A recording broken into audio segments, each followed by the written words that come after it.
Hi friends, welcome to my channel. I am Sunique. Welcome here if you're new. If you've been here before, thank you so much for returning and supporting my little channel. I don't know about anybody else, but I'm a little bit obsessed with Lestat and the Vampire Chronicles, and I'm currently on the 11th book in the series. I've also read the Mayfair Witches. I've also watched the TV series of both, so really enjoying this book.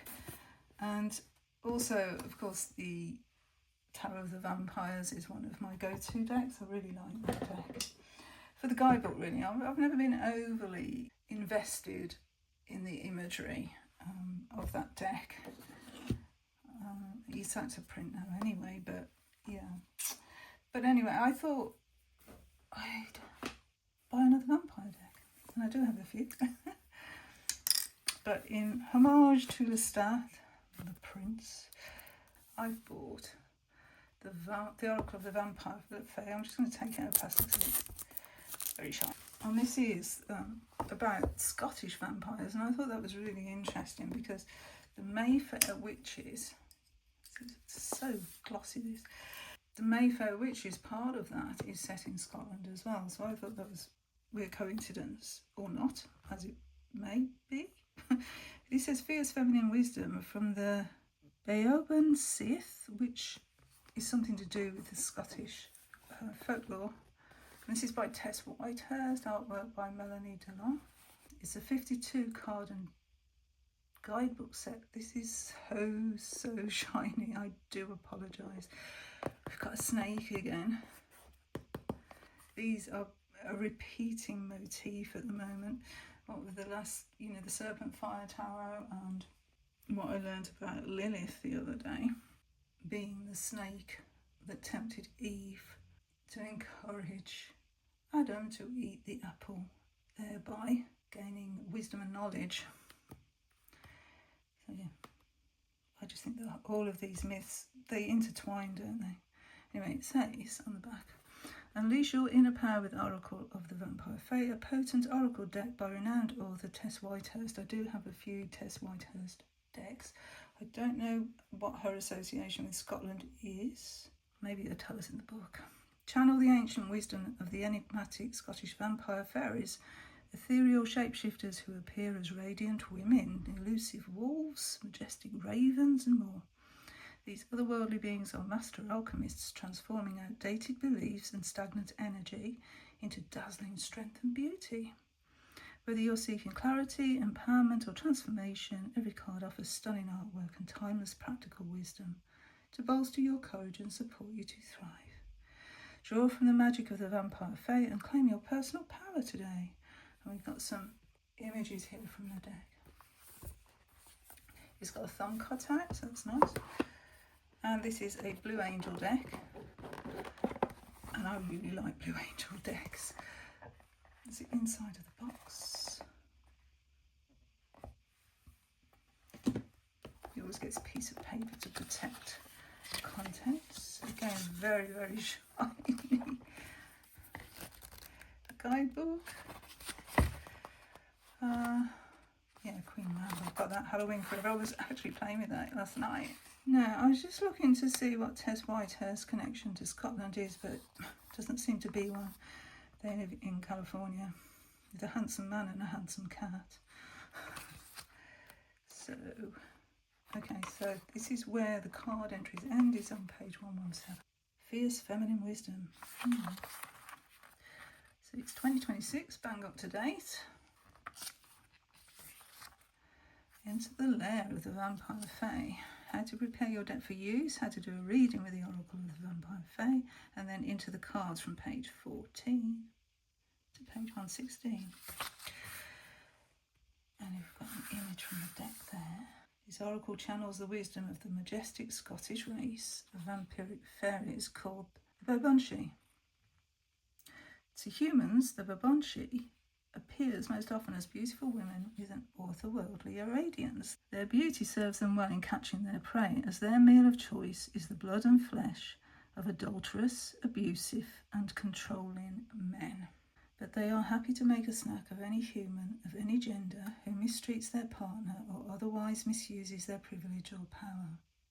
I should have had this deck years ago when I was going through these sort of situations in my life. The Bow and She are shapeshifters. When they are not in their most well-known form as gorgeous female humans, they can be seen running through moonlit forests as wolves and flying through the starry night as ravens or crows. Sometimes, while in their human shape, they choose to walk on hooves instead of feet. While it may seem vicious to feed on human flesh, consider that many of us feed on the flesh of other animals daily.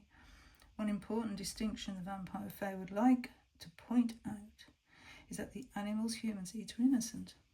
In contrast, the Bow and She feast on abusers and batterers, those who willfully hurt others through domination and manipulation. And it goes on a little bit more there. We've got an invocation, I think, there. We've got a 2-card reading, a 3-card reading, and a 1-card reading, and then we're into the cards. We get great big text, yeah, underneath a thumbnail image. Get some text in capital letters, and then we get more here. So that page and a half really for each. So let's go look at the cards. As always in paper band, which I do appreciate. No plastic wrapping. The back is very disappointing.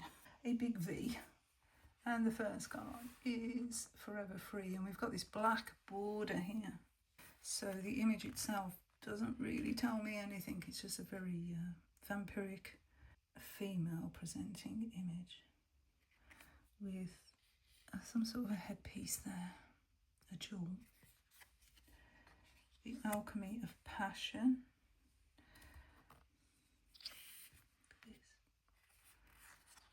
Again, I'm not getting much from the imagery. Heiress, no, still not getting much from the imagery. I think where this is going to shine, this deck, is going to be the guidebook. Destiny Acknowledged. So is this just going to be like female figures in poses? I hope not. Jaded Heart. Vulnerable Warrior. We actually have some armour there and some red fiery energy with the hair. Turning Point. Okay, so now we've actually got a scene. And there's the vampire, white face, or is it a mask? I'm not sure. But with a weapon there, ready and waiting to kill or maim. And we've got these crows or ravens at the floor here. Wounded Diva. Oh, got a little doll.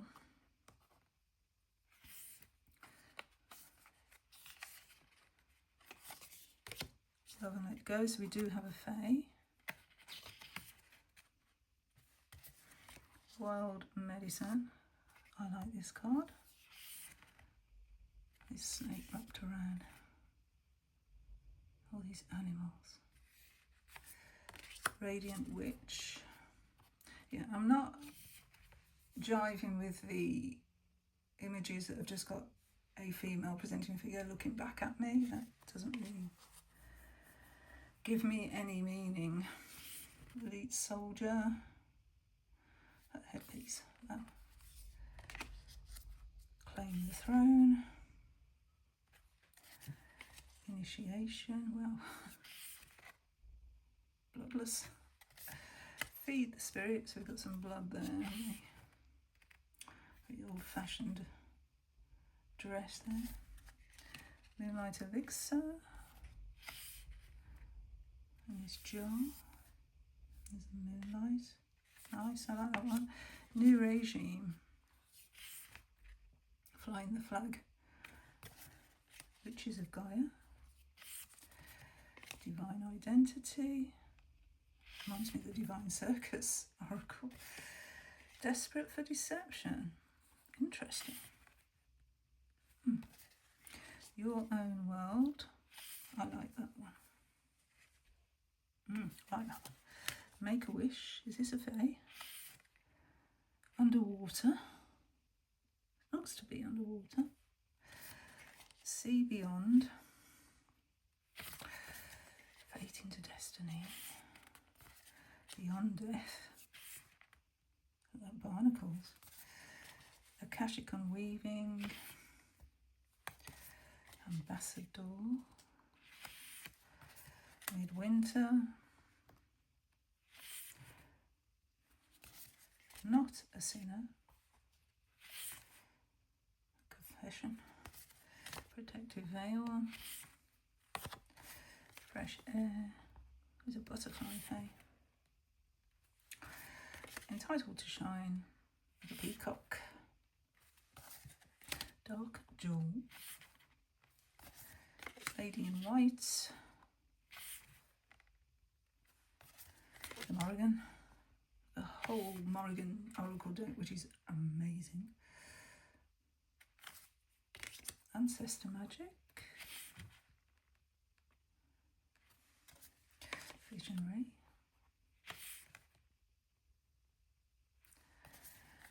enlist the fetch,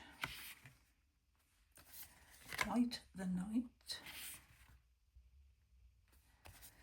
rule with ease, beautiful nightmare, and that's the front cover of the box. A good day to die.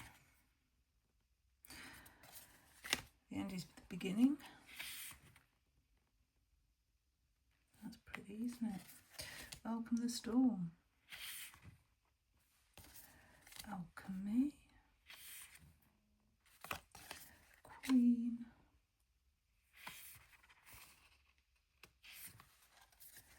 Assassin. Skull. Steadfast protector. Like that reminds me of Scotland.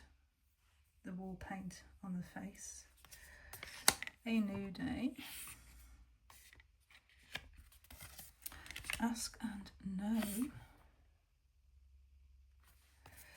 Winds of change. Sinking ship. Victoria. Eye of the storm. Well, first impressions, the ones with just I said you didn't know about it 3 times, but the ones that are just like a female looking back at us do nothing for me. They don't give me a meaning. It's just like, okay, why, what? So we'll take one of those and read the guidebook and see if it helps, which I hope it does. Forever free. Like an apex predator, do not allow yourself to be hunted, captured or tamed. Assert your independence. Free yourself from an oppressive relationship or life condition. You have more authority than you are presently wielding. To take back your power, it will help to see every relationship in your life as a choice you are making. If you stay, it's because you're choosing to stay. You are the one perpetuating your commitments, contracts and unspoken agreements. Even if you're not choosing how you are treated, you are choosing who you spend time with, how you respond to them, and the responsibilities you adopt and fulfill. So this is about setting boundaries, but I don't see that from the imagery. Also, I'm a little bit unhappy with this, because it's all very well saying you're the one agreeing to this abuse, if you like, this oppressive relationship or life condition.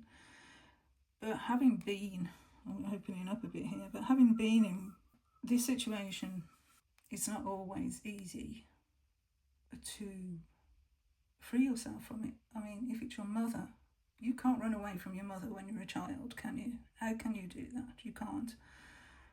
And also in abusive relationships, it's dangerous to try and escape. There's consequences if you're caught, very real consequences. So this is, I'm not liking. Let's just go to another card, shall we? Maybe with time I'll be all right with it, but at the moment it's not. So let's have a look at Enlist the Fetch. Card 38. Your soul's wild aspect will help you. Ally with your animal spirit, work your magic and consult your intuition. Draw upon the primordial wisdom you have always possessed. All humans with whom we vampire fae consort, that is, the witches and magical ones, have what's called a fetch. This is an etheric familiar. It's an aspect of your very own spirit that takes animal form. While your fetch is a part of you, it is also a loving and beloved friend. You can enlist this creature to protect you, provide you with insight, and go places you can't physically go, to perform reconnaissance or keep an eye out for potential threats. Your fetch may be a snake, like the fetch in the image, but it may also be a parrot, a lion, an owl, a butterfly, a unicorn, an otter, or a vole. In fact, this companion and component of your soul may appear in any conceivable animal form.